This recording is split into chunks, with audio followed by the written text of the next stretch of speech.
전국에 계신 에듀윌 수험생 여러분들 또 왔습니다. 한국사를 맛있게 만들어주는 은쌤이 또 왔습니다. 자, 오늘은 저와 함께 개념 강좌 10강으로 들어갈 건데요. 우리가 지난 시간에 고려시대 사회 부분 조금 하다 말았어요. 그 부분 마무리할 거고요. 그리고 이어서 우리는 경제는 다 했고 이제 문화사 부분, 문화사까지 하게 되면 고려시대는 완전히 끝이 나게 됩니다. 자, 그러면 마무리 한번 해볼게요. 우리가 지난 시간에 신분제도까지 했었고요. 그 이유입니다.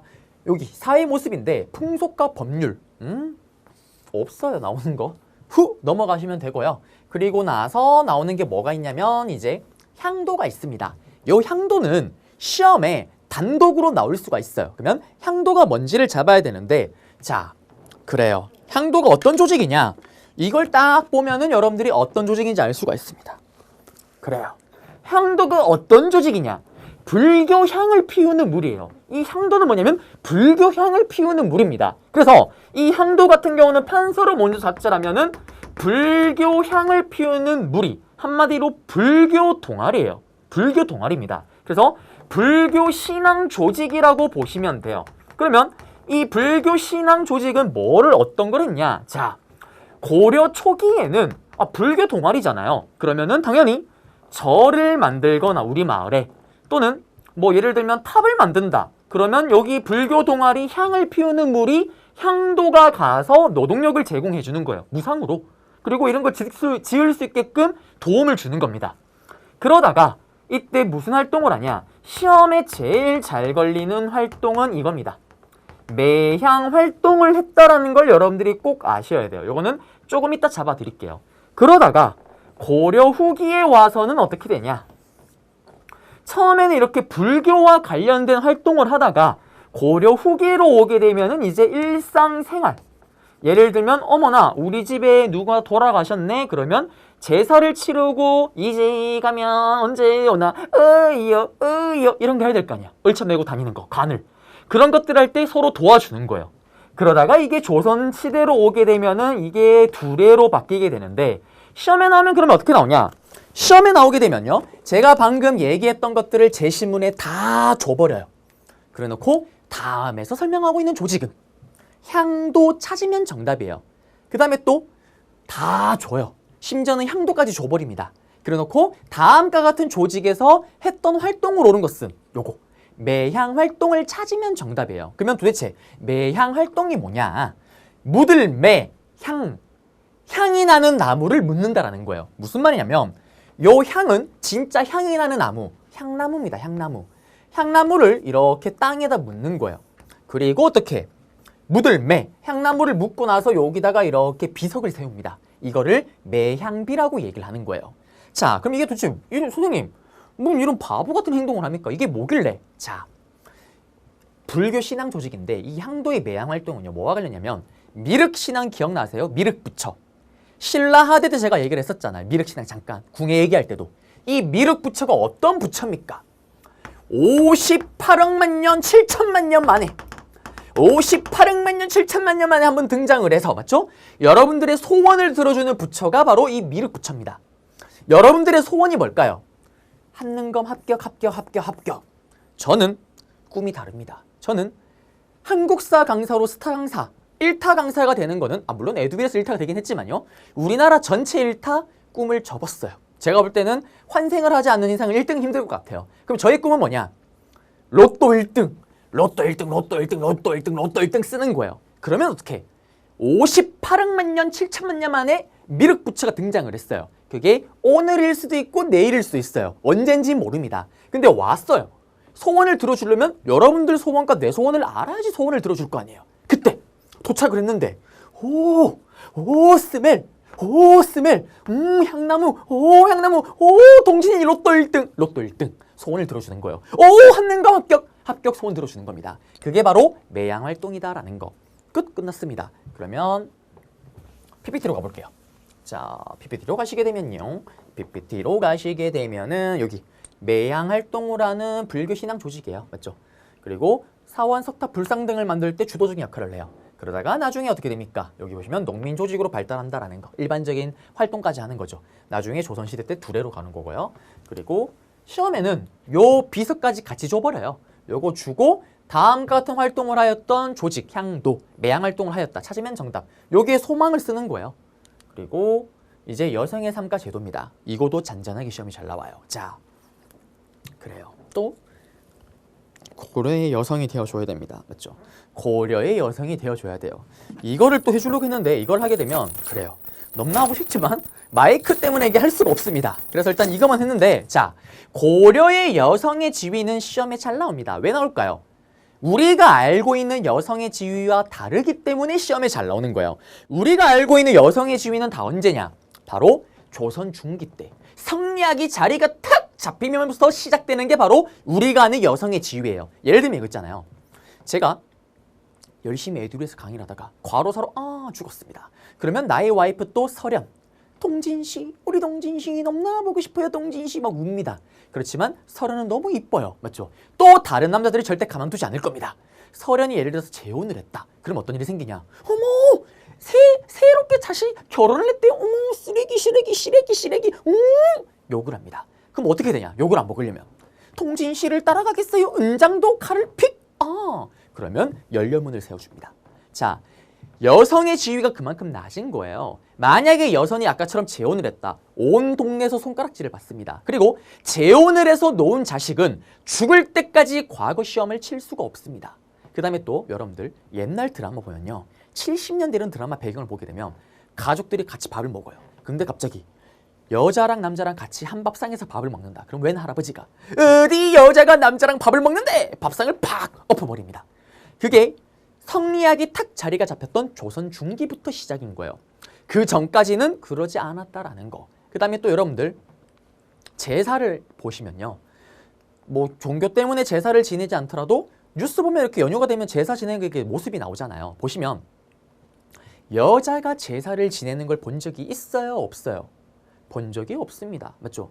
여자는 뒤에서 보이지 않는 곳에서 젖만 꾸을 뿐이에요. 오로지 남자가 제사를 지냅니다. 그런데 이 얘기를 왜 할까요? 이것도 성리학이 자리가 탁 잡혔던 조선 중기부터 그게 자리가 잡힌 거예요. 그 전까지는 여자도 제사를 지낼 수가 있었습니다. 한마디로 남자나 여자나 그렇게 큰 차이가 없었다라는 거예요. 그리고 또 이런 말도 있잖아요. 여러분들 옛날에 출가 외인이라는 말 들어본 적 있나요? 여자는 결혼을 하게 되면은 이제 시월드로 갑니다. 맞죠? 시월드에 가서 시월드에서 죽을 때까지 나오지를 못하는 거예요. 남편 집에서. 맞죠? 그래서 결혼해서 나가면 이제 남이라는 소리인데 고려시대는 그거와 전혀 관련 없다라는 거. 남자가 오히려 여자 집에 잠을 자는 게 아니고 잠을 자는 게 아니라 아예 같이 살기도 합니다. 여자네, 장인 장모네 집에서요. 그러면 그거를 정리를 해야 되는 거예요. 자, 한번 가볼게요, 이제. 그러면 가장 먼저 일단 보시게 되면 남기여가혼이라고 있어요. 이거는 제가 단어를 좀 어렵게 쓴 거고요. 쉽게 말하면 이겁니다. 남자가 여자네 집에서 같이 사는 거예요. 맞죠? 그러면 여러분들 시험 문제는 쉽게 풀어서 나옵니다. 남자가 여자의 집에서 같이 함께 살기도 하였다. 찾으면 정답이 되겠죠. 그리고 여기서는 아까 얘기했잖아요. 모든 게 대등합니다. 남자나 여자나 지위가요. 그래서 가장 중요한 거. 자녀들의 재산이 균분상속이에요. 재산이 무조건 N빵입니다. N빵. 자, 지금 또 봐요. 지금 또 우리나라는 첫째가 더 많이 가져가요. 맞죠? 첫째가 특히 아들이다. 더 많이 가져갑니다. 제가 또 집안에 장남의 장손이에요. 그럼 어떻게? 제 동생 혁이가 있지만 제가 정말 나쁜 마음을 먹으면 혁아, 너는 미안하지만 너의 재산은 없다. 1도 없다. 부모님 재산은 다 나의 것. 우리 엄마 아빠 재산은 다 나의 것. 다 가져가 버릴 수가 있습니다. 맘만 먹으면요. 근데 지금 또 사실은 법의 규정에 따르면 첫째 아들이 제일 많이 가져갈 수가 있는 거예요. 맞죠? 그게 이때는 적용되지 않습니다. 무조건 N빵이에요. 첫째든 둘째든 딸이든 아들이든 다 재산을 균분상속합니다. 그러는 재산을 똑같이 동일하게 받으니까 당연히 제사도 다 지낼 수가 있는 거예요.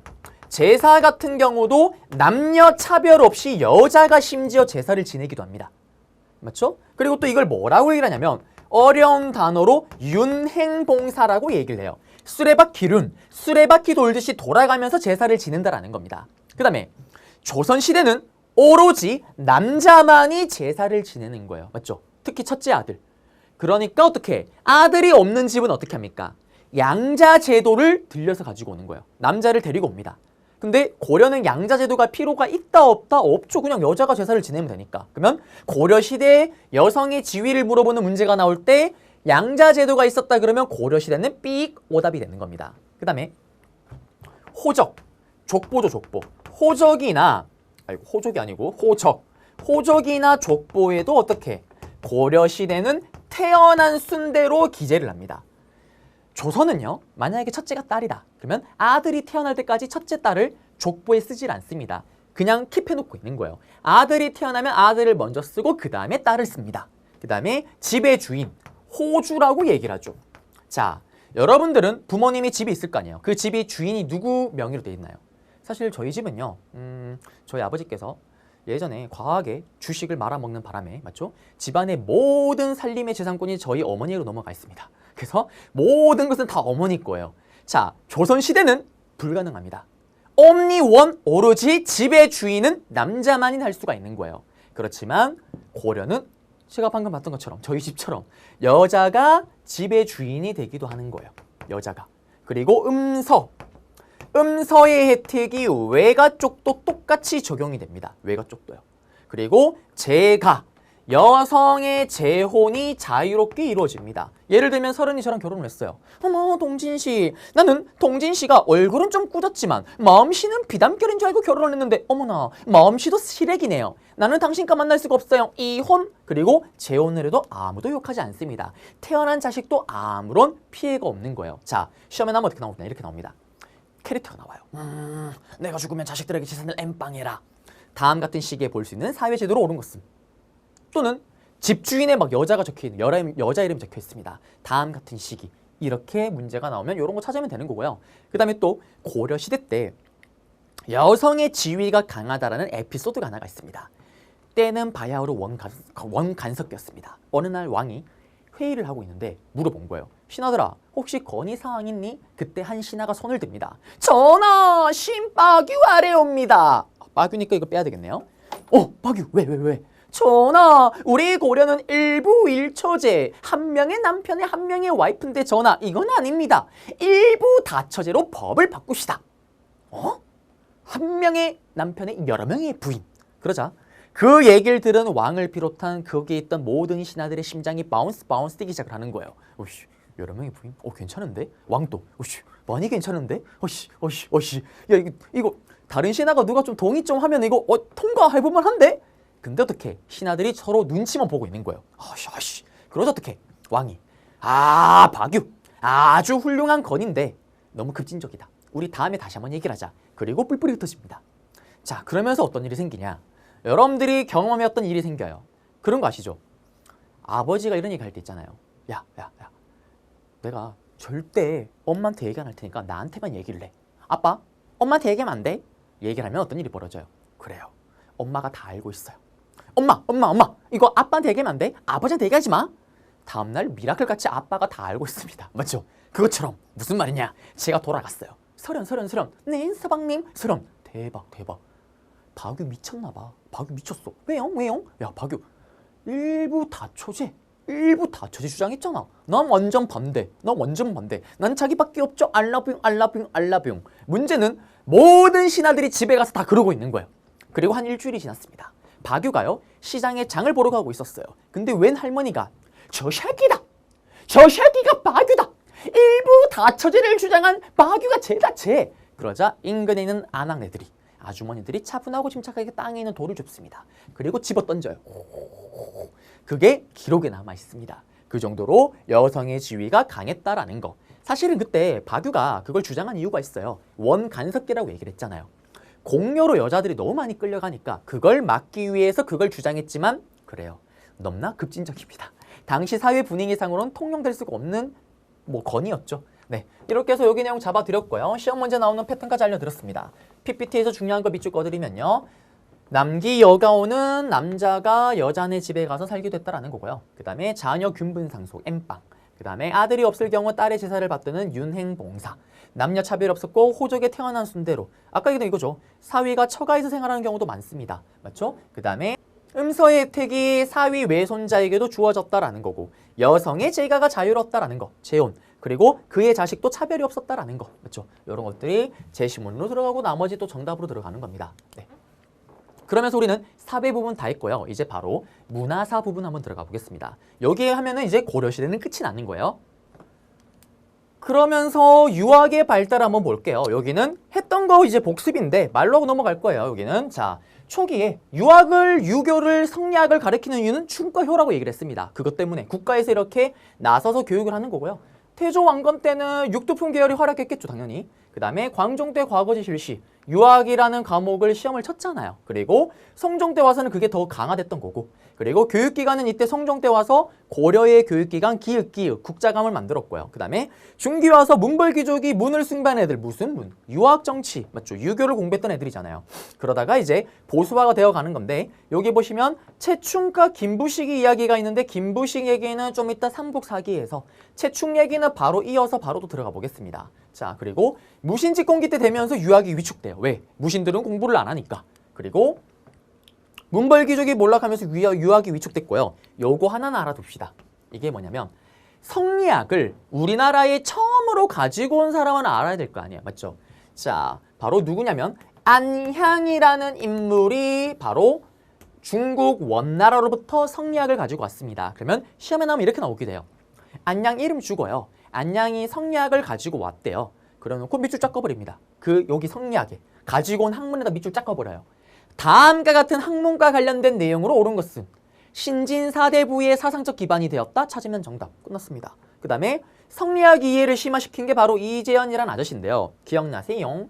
망건당이라는 학문연구소를 만든 건 충성왕입니다. 베이징에다가 당시 원나라의 수도에 망건당을 만들고 여기서 많은 학자들이 교류를 통해서 선지문물을 배우고 이때 성리학이 심화되고 성리학이 들어올 수 있게 되는 거고요. 자, 그리고 신진사대부 얘기했던 거고, 맞죠? 별 내용 없습니다. 끝났습니다.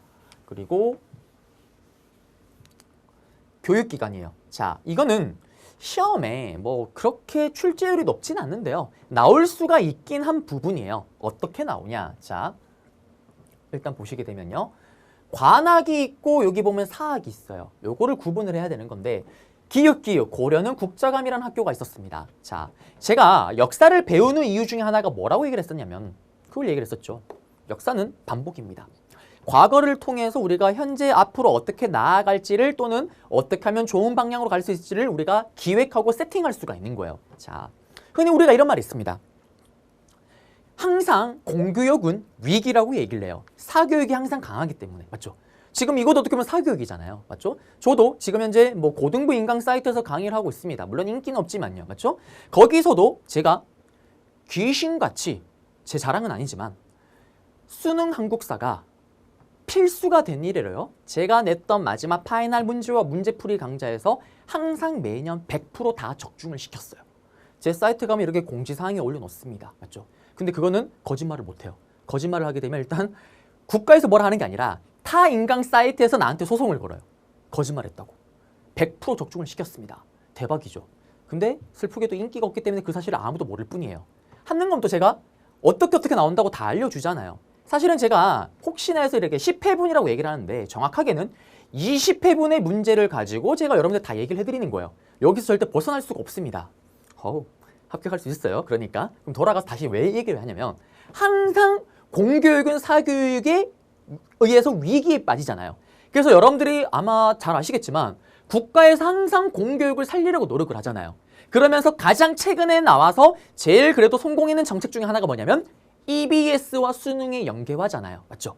EBS 교재에서 어떻게 항상 수능의 문제가 몇 프로가 나오게끔 해버리니까 저같이 귀신같이 잘 찍는 강사들의 굳이 문제집이 내는 걸 풀 필요가 없는 거예요. 맞죠? 물론 풀면 좋긴 하지만 EBS가 더 우선이 되는 겁니다.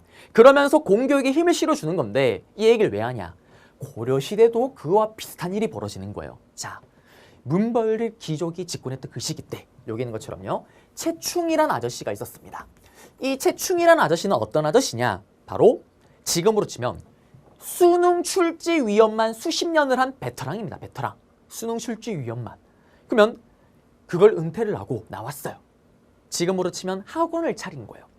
최충에 과거 시험 100% 적중시켜드립니다. 학교를 탁 차렸어요. 사람들이 어떻게 저거 잘 찍으려나? 그래도 일단 모여들기 시작을 합니다. 맞죠? 은동진 수능 적중률 100% 오이소. 그러면 학생들이 올 거예요. 맞죠?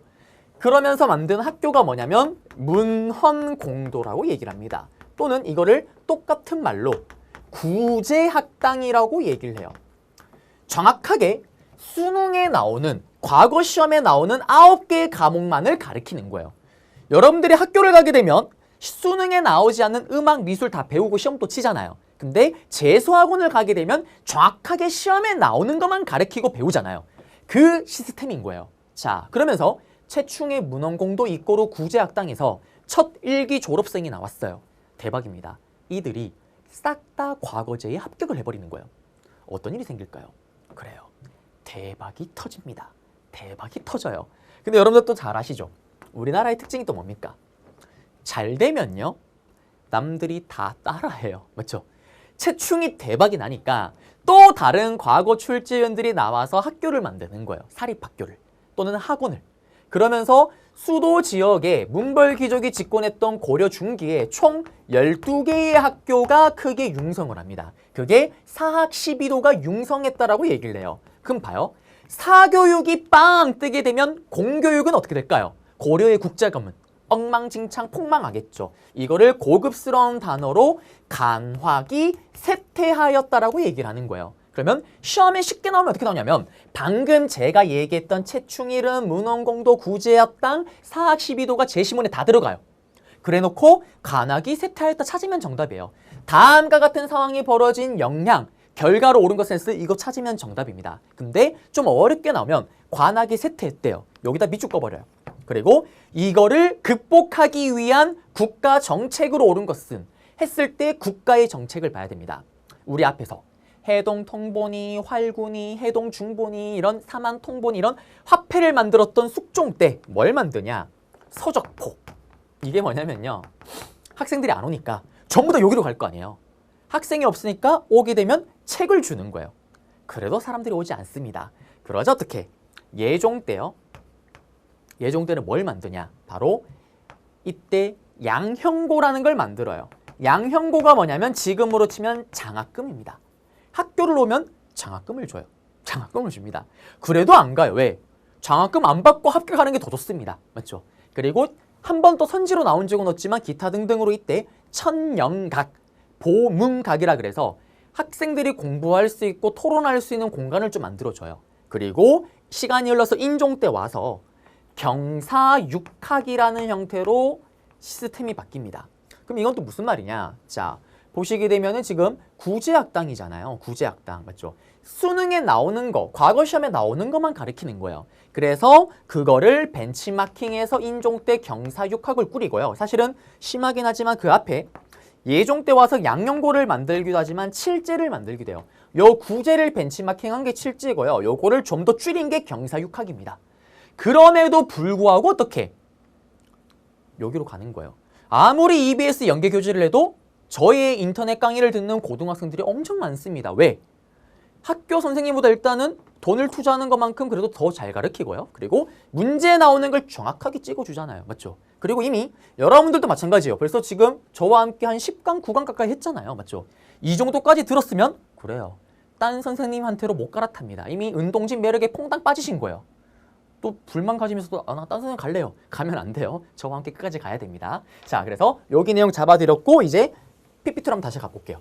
정리를 한번 해드릴게요. 보시면은 요거 관악에 국자감이 있고요. 최충의 구제학당 문헌공도가 대박이 터지면서 다른 11개가 만들어지는 거예요. 사학 12도가 융성을 하니까 당연히 국가에서 만든 관악이 쇠퇴합니다. 국자감. 요걸 지능책으로 나온 게 책을 주는 서적포. 예종 때는 칠제, 구제를 벤치마킹. 시험에 나오는 것만. 양형고를 주면서 장학금. 이거는 뭐 그냥 그런 게 있었구나 정도 보시면 되고 나중엔 경사육학까지 해서 또 줄이지만 어떻게 여전히 사교육을 잡지를 못합니다. 그리고 이거 완전 별개입니다. 관악진흥책과는 완전 후의 얘기예요. 맞죠? 신진사대부가 들어올 수 있게끔 학교를 순수 유교 교육기관으로 개편했다라는 거고 지방에는 향촌사회학교인 향교 그 다음에 기억나세요? 성종 때 12목에 우리 박사님들 경합박사, 의학박사를 파견하기도 했다라는 건데 그냥 그런 게 있군요 정도 넘어가시면 됩니다. 그래서 여기 나올 수 있는 거 잡아드렸고요. 그 다음에 이제 역사책의 내용이에요. 자, 보시게 되면 역사책은 시험에 나오게 되면 딱 나오는 게 정해져 있긴 해요. 그거 잡아 드릴 건데 먼저 고려왕조실록 7대실록. 여러분들에겐 다행일 수가 있습니다. 근데 저 같은 역사학자 입장에서는 정말 아깝긴 해요. 이게 지금 현재 전해지지 않습니다. 그래서 고려가 사실은 역사책이 제일 분량이 적어요. 그래서 여러분들도 고려도 사실은 500년이 있었던 건데 조선 500왕조, 고려 500년. 둘이 차이가 얼마 안 나지만 교과서를 보시게 되면 조선이 엄청 빵빵하잖아요. 기록이 많아서 그래요. 만약에 이게 지금 또 남아있더라면 여러분들 아마 조선 배우는 양만큼 고려시대를 배울 겁니다. 그래요. 아마 벌써 지금 식은땀을 흘리신 분들이 있을 거예요. 자, 그리고 시험에 나오는 건 이겁니다. 삼국사기와 삼국유사를 구분해야 되고요. 그 다음에 고려 후기에 쓰여졌던 책들이 걸리는 문제 정답 패턴이 하나가 있습니다. 한번 판수로 또 잡아볼게요. 자, 우리는 제일 중요한 게 삼국사기랑 그 다음 삼국유사랑 구분을 해야 돼요. 구분을 해야 됩니다. 먼저 시기가 다릅니다. 삼국사기는 누가 썼습니까? 아, 이런 부식부식 덩어리. 아, 이런 부식부식 덩어리. 김부식아치. 아, 이런 부식부식 덩어리. 책이 사기예요. 뭐가 없기 때문에 당군 신화가 엄성용. 당군 신화가 없었던 게 바로 삼국사기입니다. 이 삼국사기는 중요한 의의가 뭐냐면 현존. 지금까지 남아있는 역사책 중에 최고, 제일 좋다라는 게 아니라 가장 오래된 역사책이 바로 삼국사기입니다. 그리고 우리가 아는 교과서에서 배우는 고구려 백제 신라의 모든 역사는 이 삼국사기를 토대로 만들어진 거예요. 그래서 여러분들이 역사 전공을 하시는 분들은 아실 거예요. 고대사를 하려면 삼국사기가 덜덜덜덜 떨어질 때까지 봐야 됩니다. 자, 그리고 김부식은 기억나세요? 누구? 묘청의 난을 진압했었던 문벌귀족의 대표 주자잖아요. 묘청의 난을 진압하고 나서 이자겸의 난과 묘청의 난을 겪었던 인종이 명령을 내려서 그 명을 받아서 쓴 책이 바로 삼국사기입니다. 김부식이요. 그리고 이 책은 어떤 형태냐? 왕의 명령을 받았었기 때문에 아주 정통 있는 양식으로 쓰여집니다. 그냥 요거는 암기식으로 외워드리고 잡아드린 거고요. 실제로는 본기와 열전이 중심이 됐다라고 얘기를 하는 거예요. 이 본기 같은 경우는 어떤 거냐면 모든 고구려 백제 신라 왕들의 역사. 열전은 뭐냐면은 김유신 같은 인물들, 우리로 치면 위인 정기들. 이게 메인이 되는 역사책이라는 겁니다. 네. 그래서 여기 삼국사기 내용 다 잡아드렸고요. 끝났습니다. 그리고 김부식이 썼다 보니까 아무래도 유교적인 내용이 들어가겠죠. 그리고 합리적인 내용이 들어가고요. 김부식은 개경파잖아요. 맞죠? 그래서 신라 계승의식이 담겨져 있는 게 바로 삼국사기입니다. 그리고 삼국유사로 갈게요. 그러면 이 삼국사기는 지금 문벌귀족이 집권했던 시기잖아요. 그러면 삼국유사는 언제냐? 바로 원간섭기입니다. 원간섭기 때 쓰여진 책이 삼국유사예요. 삼국유사는 누가 썼냐? 이련 스님이 썼습니다. 삼국사기와 다르게 삼국유사에는 무슨 책이 이 신화가 들어가 있다? 바로 당군 신화가 들어가 있다라고 예전에 고조선을 했을 때 배웠습니다. 맞죠? 그리고 스님이 쓰다 보니까 온 동네를 돌아다니면서 옛날 옛적에 호랑이가 담배 피던 시절에 이런 얘기가 다 이 책엔 반영이 된 거예요. 그래서 뭐 야사라고 얘기를 하죠. 또는 민간설화라고 얘기를 합니다. 이런 것들이 싹 다 들어갔던 게 바로 삼국유사다라는 거. 네, 잡아드렸고요. 자, 그러면 여기 내용 끝났습니다. 그런데 중요한 거는 뭐냐면 고려 후기에 원간섭기 때 삼국유사라는 책이 쓰여졌는데 이때 또 쓰여진 책들이 몇 개가 있습니다. 그게 뭐가 있냐면 제왕운기라는 책이 있어요. 시험에는 이 제왕운기와 삼국유사를 묻기도 해요. 두 책의 공통점에 대한 내용으로 옳은 것은 공통점, 원간섭기 때 쓰여졌다. 그리고 요거 당군 신화가 들어갔다라는 게 또 제왕운기의 특징입니다. 이 승유라는 인물이 썼는데요. 이 제왕운기는 그러면 어떤 책이냐? 봐요. 책이 두 권이에요. 중국의 황제편, 우리의 왕편. 중국의 황제와 우리의 왕의 업적을 크로스 비교하는 거예요. 자, 여기서 하나 아셔야 될 게 왜 그러면 삼국유사나 제왕운기나 전부 다 원간섭기 때 쓰여졌고 왜 당군 신화가 들어갔을까요? 이게 정답으로 들어가는 거예요. 자, 삼국유사에서 이련 스님이 당군 신화를 넣은 이유가 있어요. 이것 봐라. 우리가 저 적보도 없는 몽골 오랑캐 새끼들에게 반쯤 식민 지배를 당하고 있지만 저 애들과는 우리는 클래스가 다르다. 우리는 당군 할배로부터 내려온 뼈대와 혈통이 있는 민족이다 라고 얘기를 하는 거예요. 어떻게 여러분들 국뽕이 차오르지 않나요? 민족적 자존심이 막 치솟지 않나요? 그래요. 반응이 없습니다. 또 갑니다.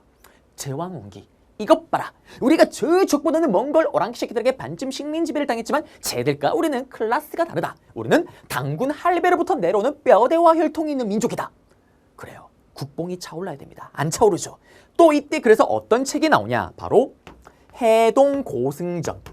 바다 동쪽에 뛰어난 승려들의 위인 전기예요. 이것 봐라. 우린 저족보도 없는 몽골 오랑캐와는 급이 다르다. 이렇게 뛰어난 승려들이 있었던 나라의 후손이다. 여러분들 민족적 자주정신이 차올라야 됩니다. 안 차오릅니까? 마지막으로 하나 더. 동명왕편. 동명왕이 누구예요? 우리 고주몽. 고주몽 위인 전기입니다. 엉망진창입니다. 엄청난 뻥이에요. 막 그냥 거의 사실상 슈퍼 히어로입니다. 그럼 이런 책을 왜 쓸까요?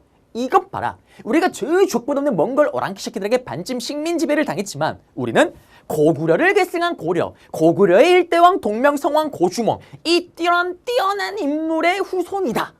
민족적 자주정신을 고취시켰다라는 거. 시험에 나오면 어떻게 나옵니까? 여기 책 이름 다 줘버려요. 다음과 같은 책을 편찬했던 배경은 뭐예요? 원의 몽골의 침입이죠. 그 다음에 이 책을 편찬한 목적, 민족적 자주정신을 고취시키기 위해서. 공통점, 원 간섭기 때 저술되었다라는 거. 네. 그리고 삼국사기와 삼국유사를 비교하기도 합니다. 그리고 단독으로 나오기도 하는 거죠. 요거 두 개 책은요. 그리고 나서 삼국사기, 삼국유사 설명 다 주고 다음과 같은 책을 편찬했던 시기에 볼 수 있는 문화유산, 해당되는 나라의 문화유산을 했을 때 뒤에 배우는 고려의 문화유산을 찾으면 정답이에요. 그러면 칠판으로 가시면 삼국사기, 현존 최고 역사서, 기전체, 신라계승, 그 다음에 요거 민족적 자주정신 고취. 그게 해동고성전, 동명왕편, 삼국유사, 제왕운기. 특히 제왕운기와 삼국유사는 둘 다 당군 신화가 들어갔다라는 거 맞죠? 그 다음에 사략의 이재현이 있는데 이거는 뭐 정답으로 걸리진 않습니다. 왜냐면 지금 현재 책이 남아있질 않아요. 그냥 내용에 성리학적 역사관이 등장했겠지라고 추정할 뿐입니다. 네. 그리고 여기 비교하는 거 맞죠? 충땡왕 때 등장하잖아요. 그리고 당연히 스님이 쓰셨으니까 불교적이겠죠. 기사본말체는 뭐냐면 이거예요. 여러분들 그 소설에 보면은 기승전결이라 얘기를 하잖아요. 그게 그대로 들어가 있는 거예요. 시작이 있으면은 원인이 있으면 결과가 나와야 될 거 아니에요. 딱딱딱 에피소드가 끊어지는 거예요. 야사가 들어가니까 그렇겠죠. 그래서 이런 내용들이 있었다라는 거고 두 개 비교하는 거. 그리고 사료가 나오기도 합니다. 여기 보시면 요건 심화 때 나오는 사료인데 삼국의 시조가 모든 것에 책에 기이한 편이 있는 사람도 여기다. 기이한 거.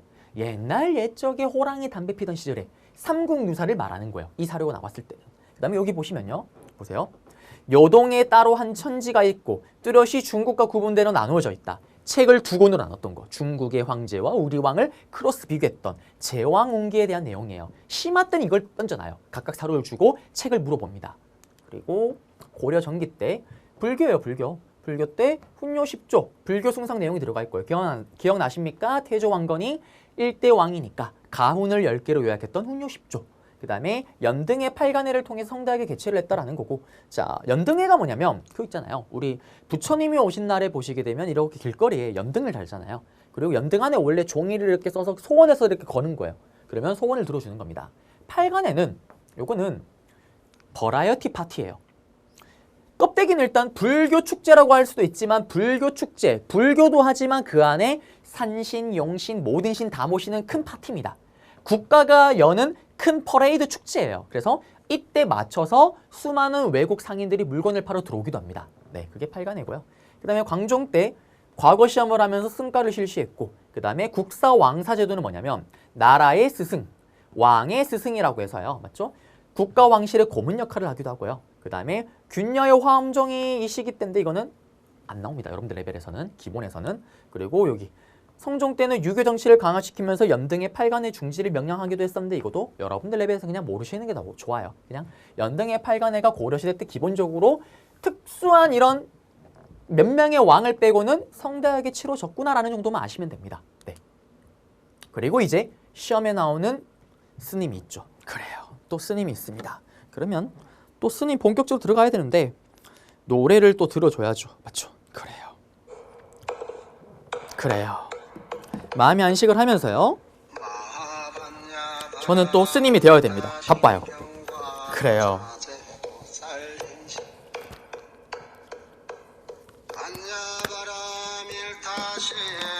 그래요. 이제 우리는 의천 그리고 진울을 들어갈 거예요. 자, 의천과 진울 같은 경우는 시험에 나옵니다. 제가 얘기를 했잖아요. 우리가 한능검에서 시험에서 만나볼 수 있는 스님은 딱 5명이에요.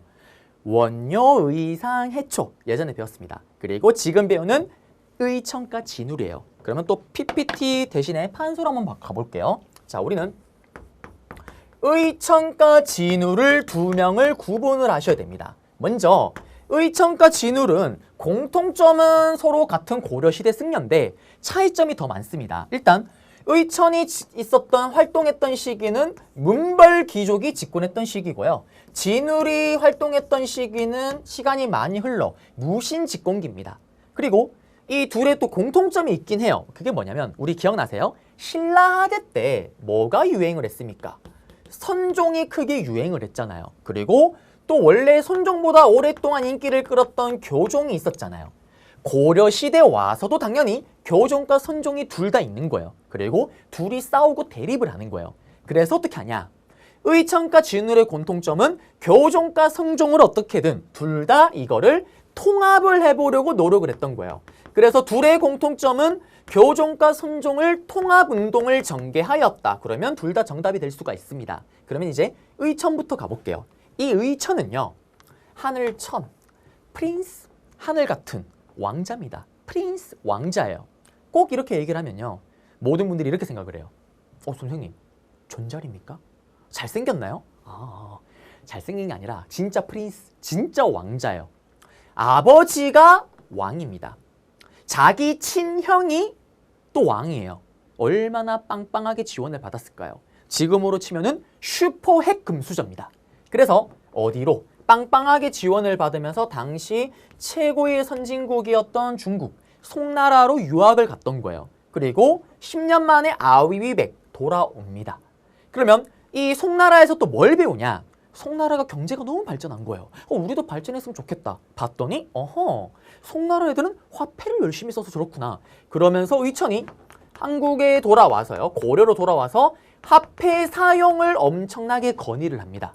그래서 우리 앞에서 봤던 해동통보니 사망통보를 만들었던 거예요. 그리고 또 중국에 가서 뭘 할까요? 많은 대장경을 보는 거예요. 여러 나라의 대장경을 봤더니 우리가 거란이 쳐들어왔을 때 초조하게 만들었던 처음 만든 초조 대장경이 빠진 내용이 너무 많다라는 걸 알게 됩니다. 그래서 돌아와서 빠진 걸 쏙쏙쏙 채우는 속장경이라는 걸 만들었던 게 바로 의천입니다.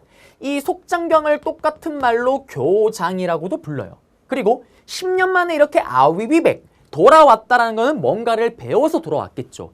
예전에 의상 스님이 당나라 유학을 마치고 돌아왔을 때 화엄 사상을 배워서 들고 왔잖아요. 맞죠? 그리고 그걸 가르치기 위해서 부석사를 만들고 절에서 가르치고 화엄정 종파를 만들었어요. 똑같아요. 돌아왔잖아요. 돌아와서 절을 만듭니다. 나라국, 국청사라는 절을 중심으로 제자를 길러요. 그리고 이때 뭘 가르치냐, 뭘 배웠냐면요, 천태학이라는 걸 배워옵니다. 천태교학이라는 걸요. 그래서 이거를 가르치는 거예요. 그러면 또 감동받은 제자들이 생깁니다. 그걸 바탕으로 천태종이라는 종파를 창시했다라는 거. 자, 의천천, 암기법 의천천, 떡볶이 튀김 천천이 아닙니다. 의천천, 의천천. 의천은 천태종을 창시하였다라는 거고, 시험에 간혹 가면 이렇게 나오기도 해요. 해동 천태종을 창시하였다라고 얘기도 나오긴 하는데 이것도 정답이 될 수가 있습니다. 똑같은 말이에요. 사실은 중국의 천태종이랑 의천이 말했던 천태종이 약간 내용이 달랐대요. 큰 틀은 비슷하지만. 그래서 완벽하게 똑같지 않기 때문에 그걸 구분하기 위해서 우리나라 고려의 천태종을 바다 동쪽에 있는 천태종이라 그래서 해동 천태종이라고 불렀다라는 거. 시험 문제는 천태종을 창시하였다, 해동 천태종을 창시하였다. 둘 다 정답이 될 수가 있습니다. 자, 그러면 또 하나. 여러분들이 볼 때는 이 의천이요, 본인이 통합운동을 할 건데 본인 스스로는 교종일 것 같아요? 선종일 것 같아요? 본인 스스로는 교종입니다. 왜? 경전 다 보잖아요. 지금 대장경 보고. 맞죠? 본인 스스로는 모든 교리를 마스터하면 부처가 될 수 있다라는 교종인 거예요. 그럼 봐요. 본인이 교종인데 지금 선종을 끌어안아야 돼요. 그럼 어떻게 해결할까요?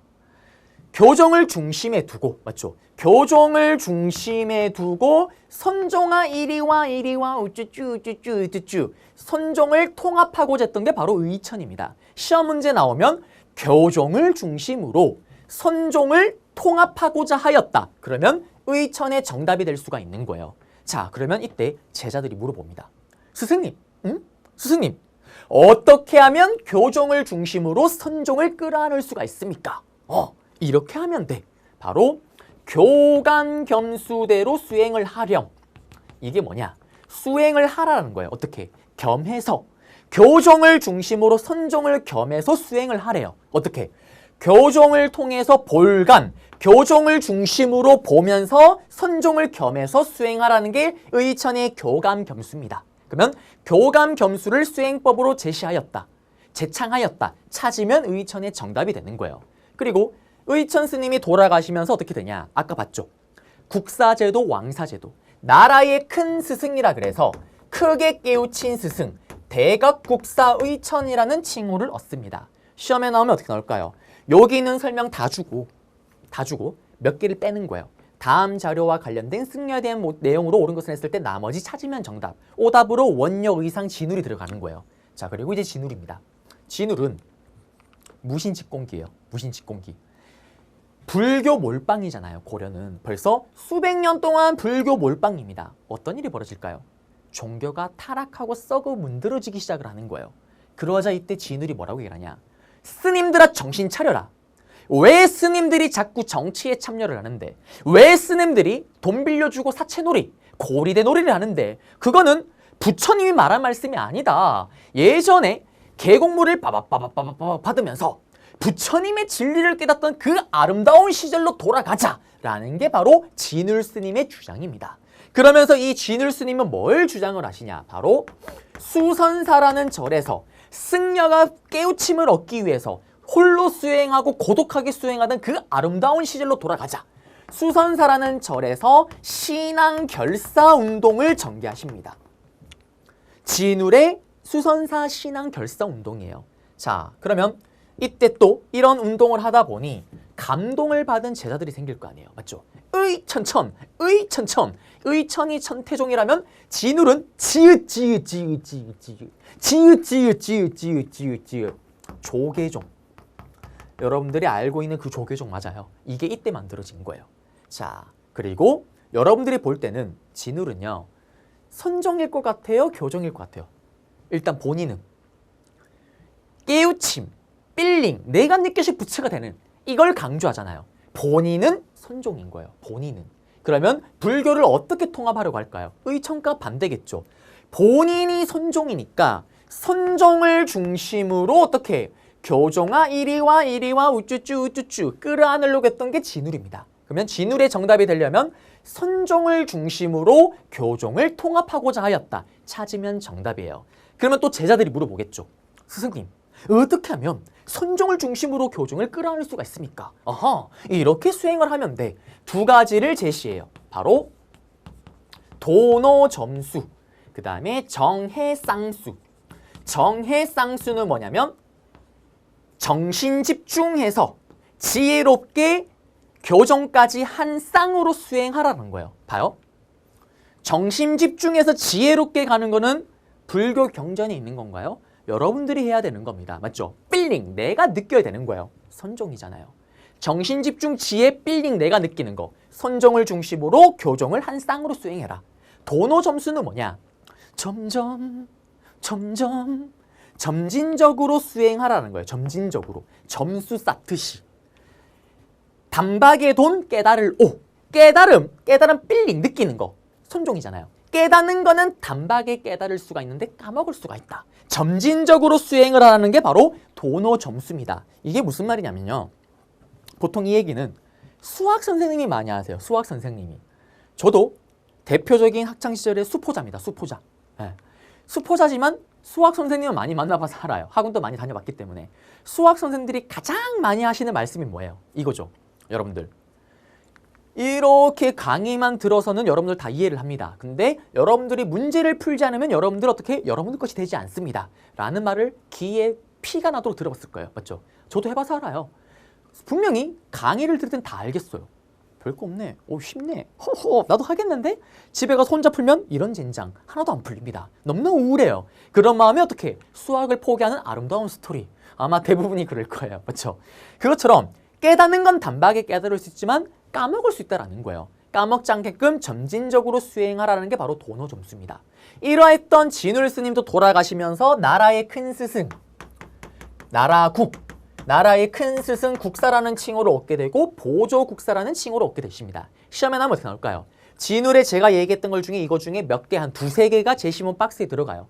다음과 관련된 승려에 대한 내용으로 옳은 것을 했을 때 찾으셔야 됩니다. 또는 더 쉽다고 해야 될까요? 더 치졸하게 문제를 내면 가와 나, 의첨 얘기 좀 주고 진울 얘기 좀 주고 가와 나 승려에 대한 내용을 옳은 것을 했을 때 여러분들이 각각 구분해서 찾으셔야 됩니다. 네, 그래서 여기 내용 끝났고요. PPT로 가서 중요한 거 별표 쳐드릴게요. 자, 가시게 되면 여기 의천은 해동천태종 맞죠? 그 다음에 교간겸수, 속장경 맞죠? 화폐 유통을 건의했다라는 거. 네. 그리고 진울입니다. 진울은 수선사 결사운동 그리고 송강사를 또 중심으로 활동하기도 하셨고요. 정해쌍수, 도노점수 맞죠? 보조국사 진울, 대각국사 의천. 그리고 요새 같은 경우는 여기 요새와 해심은요. 오답 선지로 들어가요. 정답이 된 적은 없습니다. 요새 같은 경우는 천태학이에요. 천태종 종파인데 승려들의 깨끗했던 시절로 돌아가자라면서 천태종 쪽에서 신앙 결사운동이 일어납니다. 백년사라는 절을 중심으로요. 그게 요새고 해심은 진울의 제자예요. 진울의 제자. 보세요. 지혜롭고 마음이 깊은 아저씨. 이름부터 이미 선정틱합니다. 맞죠? 자, 이렇게 제자가 우리가 기록에서 보거나 이렇게 공부를 할 때는 딱 두 가지예요. 스승을 제대로 뒤통수를 후려 때리든지 아니면 스승을 훨씬 뛰어넘는 청출어람을 보여주든지. 이 해심은 후자입니다. 청출어람이에요. 스승보다 한 단계 더 나아갑니다. 스승님이 선정을 중심으로 교종을 끌어안고자 했다라면 더 크게 보는 거예요. 유교와 불교가 같더라. 유불일치설. 큰 틀에서 보면 유교나 불교나 다를 바 없다. 그러면서 성리학이 들어올 수 있는 또 토대를 마련해 준 게 해심 스님입니다. 그러면 유불일치설 같은 게 나오면 어떻게 나올까요? 의천 진울의 오답 선지인 거예요. 맞죠? 그래서 여기 잡아드렸고 고려 후기 때는 불교 폐단이 타락이 더욱더 심했다라는 거. 그래서 신진사대부가 이걸 배척하고 개혁을 하려고 하는 거죠. 네. 그리고 대장경입니다. 대장경 이미 다 봤어요. 기억나세요? 거란이 쳐들어오고 나서 맞죠? 불심으로 오랑캐를 무찌르기 위해 초조하게 만들었던 초조 대장경. 근데 몽골의 침입 때 파이어 다 불탔습니다. 맞죠? 불타기 전에 초조대장경을 봤더니 어머나 의천 스님이 중국에 송나라 가서 거란의 대장경, 중국에 있는 대장경 막 비교를 했더니 빠진 게 너무 많네. 빠진 걸 쏙쏙 채운다라는 속장경, 교장을 만들고요. 그리고 이 빠진 걸 만들기 위해서 목차를 만듭니다. 그게 신편제종 교장 총록이에요. 요걸 만들고 빠진 거 채우고요. 그리고 교장을 만들었다라는 거. 그 다음에 팔만대장경. 몽골의 침입으로 파이어, 불타면서 불심으로 어떻게? 다시 한번 오랑캐를 무찌르기 위해서 최우가 맞죠? 무신직권자 최우, 정방 삼별초를 만들었던 최우, 강화도 천도를 갔던 그 최우, 몽골 3차 침입 때 대장도감을 만들고 팔만대장경 조판을 하기 시작을 합니다. 맞죠? 오탈자가 하나도 없고요. 이 팔만대장경을 글자가 팔만자잖아요. 맞죠? 요거를 이렇게 세로로 세우면 어떻게 되냐면 높이가 백두산 높이까지 이르른다고 얘기를 합니다. 맞죠? 그래서 여기 내용 한번 잡아드렸고요. 그리고 도교와 풍수지리설입니다. 다 했어요. 도교는 맞죠? 예전에 신선사상 끝. 그 다음에 풍수지리설 이거를 기반으로 했던 큰 운동이 있었잖아요. 뭐 묘총의 서경천도운동 했는 내용입니다. 끝났습니다. 그리고 과학기술이에요. 자, 여기는 사천대 역법 그냥 넘어가시고요. 요거 아셔야 됩니다. 향약구급방. 왜 그러냐면 나중에 여러분들이 조선시대 가서 세종대왕 때 향약 집성방을 배울 거예요. 향촌사회 약으로 만들 수 있는 모든 처방전을 집대성한 거는 슈퍼 똘똘이 아주 훌륭했던 왕이었던 우리나라를 대표하는 최고의 브레인 세종대왕의 업적이고요. 고려시대 때는 구급 환자를 일단 살리는 처방전부터 만듭니다. 향약 구급방. 요거는 향약 구급방이 고려시대 때 만들어진 책이구나라는 것만 아시면 돼요. 우리의 약으로 만드는 구급 환자를 구하는 처방전입니다. 끝났어요. 그 다음에 태의감이라는 곳에서 이제 뭐 의학이나 이런 거 가르쳤다라는 건데 몰라도 됩니다. 그 다음에 요거 중요하죠. 이 두 개가 또 고려시대구나라는 걸 아셔야 돼요. 어떻게? 삼국사기 삼국유사 책 주고 다음과 같은 책을 편찬했던 나라의 문화유산으로 오른 것은 찾아야죠. 자, 고려시대는 뭐가 유명합니까? 금속 활자가 유명해요. 금속 판틀을 가지고 종이에다가 대량으로 찍어서 책을 만드는 거죠. 그 중에 가장 오래된 게 뭐냐면 상정고금 예문입니다. 1, 2, 3, 4. 상정고금 예문은 금속 활자를 쾅쾅쾅 찍어서 만든 최초의 책인데 슬프게도 지금은 전해지지 않고 있습니다. 현재 존재하지가 않는 거예요. 다만 다른 책의 기록을 봤을 때 금속 활자로 이걸 찍었구나라는 걸 통해서 아, 이게 가장 빠른 금속 활자로 찍은 책이구나라고 우리가 추정을 하는 겁니다. 그러면 시험에 나오면 어떻게 나오냐? 설명 다 줘요. 최초의 금속 활자 책인데 지금 슬프게도 전해지지 않는다. 찾으면 정답입니다. 그러면 이제 또 반대로 금속 활자로 찍어낸 책 중에 가장 오래된 책이 있을 거 아니야. 남아있으면서. 그게 바로 직지심체요절입니다. 직지심체요절은 지금 현재 남아있는 금속 활자로 찍은 책 중에 가장 오래된 책이다라는 거 설명 나오면 이거 찾으면 되겠죠. 그리고 이거 두 개 다 고려시대다라는 거 아셔야 되고요. 흥덕사라는 절, 청주에. 자, 그리고 화약무기의 화통도감입니다. 이거는 고려시대 때 채무선아찌가 누굽니까? 공민왕 때 뭐 좀 해보려고 하면 홍건적 왜구가 쳐들어오잖아요. 그래서 이 왜구가 자꾸 쳐들어오니까 제일 좋은 게 뭐냐면 왜구는 배 타고 오잖아요. 배 타고 내리면 일단 약탈입니다. 그래서 제일 좋은 게 뭐냐면 상륙하기 전에 바다에서 박살을 내버리는 게 제일 좋아요. 그래서 중국 애들을 찾아가면서 울며 결국 막 매달리고 겨우 대포 만드는 기술을 배웁니다. 화약을, 화포를. 그러면서 화통도감, 화포를 만드는 임시기구를 만들고 여기서 대포를 만들어서요. 채무선의 맹활약으로 진포대첩이라는 곳에서 대승을 거뒀다라는 거. 진포에서요. 왜구를 제대로 무찌릅니다. 그러면 화통도감 얘기가 나오고 채무선 얘기가 나왔을 때 여러분들이 고려시대구나. 좀 더 심화까지 염두에 둔다면 고려 후기구나라는 것도 아셔야 됩니다. 그리고 건축문화. 자, 이거는 시험에 어떻게 나오냐면 더럽고 치사하게 나와요. 주심포 양식 선명을 다 줘요. 또는 이거 건물 이름을 줍니다. 그래놓고 다음과 관련된 뭐 건축 양식 또는 다음과 같은 건축 양식으로 지어진 것들 했을 때 봉정사 극락전, 부석사 무량수전, 수덕사 대웅전을 찾아야 돼요. 그리고 심화까지 염두에 둔다면 주심포 양식이 고려시대 대표적인 건축 양식인데 고려 초기구나라는 걸 아셔야 됩니다.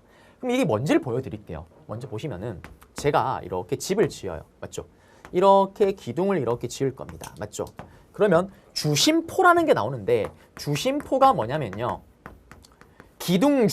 기둥 중심의 공포, 기둥과 지붕, 요게 기둥이잖아요. 기둥과 지붕 사이를 연결시키는 이걸 공포라고 얘기를 해요. 그러면 주심포 양식은 뭐냐면 기둥 중심 하나에 공포가 하나씩 있는 거예요. 이렇게. 이게 주심포 양식입니다. 근데 미술학적으로 봤을 때 이걸 이렇게 보면 어떤 느낌이 들어요? 왠지 모르게 툭 건드리면 다 부러질 것 같잖아요. 맞죠? 그래서 어떻게? 약간 가운데를 배를 흘려요. 이거 볼 수 있습니다. 어디? 여러분들이 집으로 가시게 되면 그래요. 아버님께서 뭐라고 계실까요? 그래요. 저희 아버지는 분명히 100% 장담할 수 있습니다. TV 소파와 또 혼연일체가 되어 있을 거예요. 맞죠? 그러면서 이렇게 엎드려져서 거의 반쯤 누워서 TV 채널을 돌리고 있을 겁니다. 그때 이렇게 가서 아버지의 티셔츠를 이렇게 들춰내면 어떻게 될까요? 아버지의 배가 빵빵빵빵 할 겁니다. 두드리면 두둥둥둥둥둥 북소리도 날 거예요. 자, 무슨 얘기냐? 아버지의 배들이 보통 어떻습니까? 특별한 일이 없으면 이렇게 배가 뽕냥하시잖아요. 맞죠? 배 흘림 기둥이 이런 기둥이에요. 그러면 어떻습니까?